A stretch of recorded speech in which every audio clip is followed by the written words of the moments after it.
The rise of Islam in the UK, what's really happening and the real problems Muslims face. In the last 20 years, Britain's Muslim population doubled while Christianity fell below 50% for the first time. But 4 in 10 Muslims live in the most deprived areas, and 3 in 10 struggle to pay bills. So what's really happening to Islam in the UK? Growth or hidden struggle?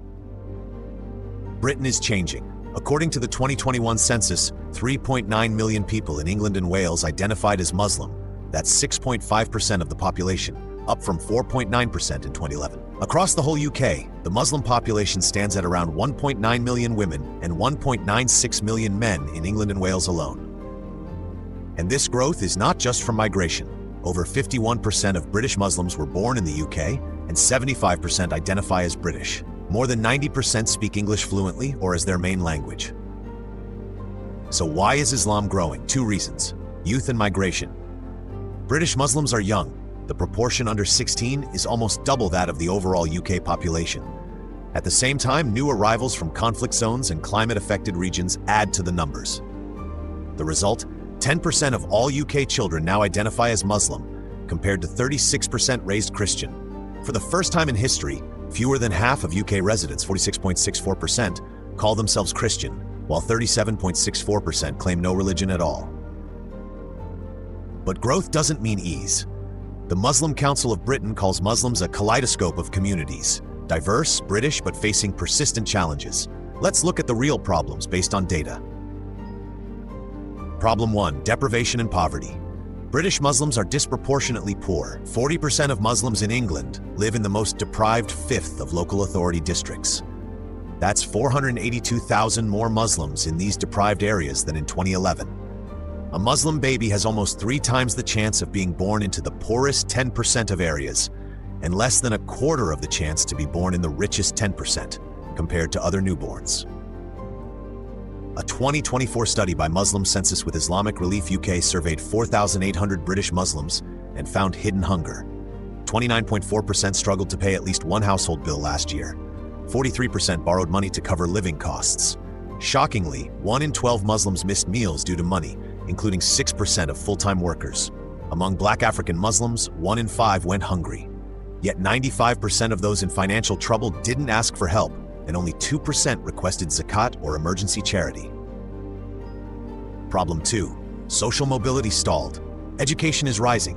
32.3% of Muslims had degree-level qualifications in 2021, up from 24% in 2011, driven by Muslim women. But jobs haven't caught up. Muslims have not progressed into higher echelon jobs at the same rate as the general population. Many remain stuck in lower-tier essential jobs despite qualifications. British Muslims are 8% poorer per person than the national average. Problem 3. Belonging and prejudice. Do Muslims feel at home? It's getting worse.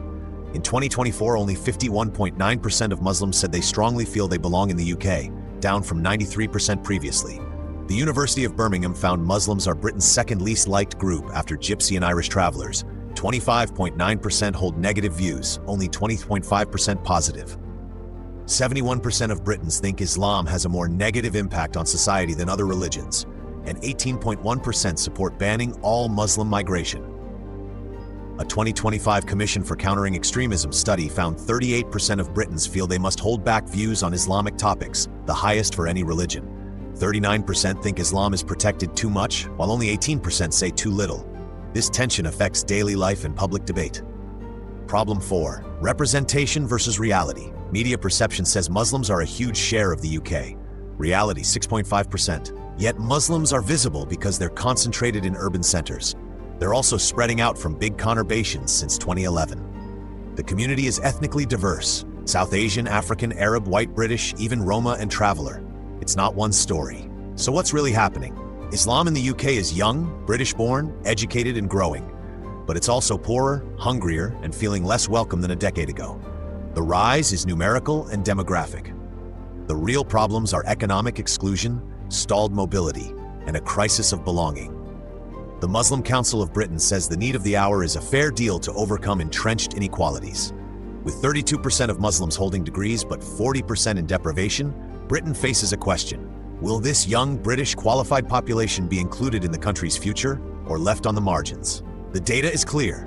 The story is complex, and the next decade will decide if the rise of Islam in the UK means integration and contribution, or frustration and division. Thank you for watching this video. Like, share, and subscribe our Global Mystery Nexus channel for more interesting, informative videos.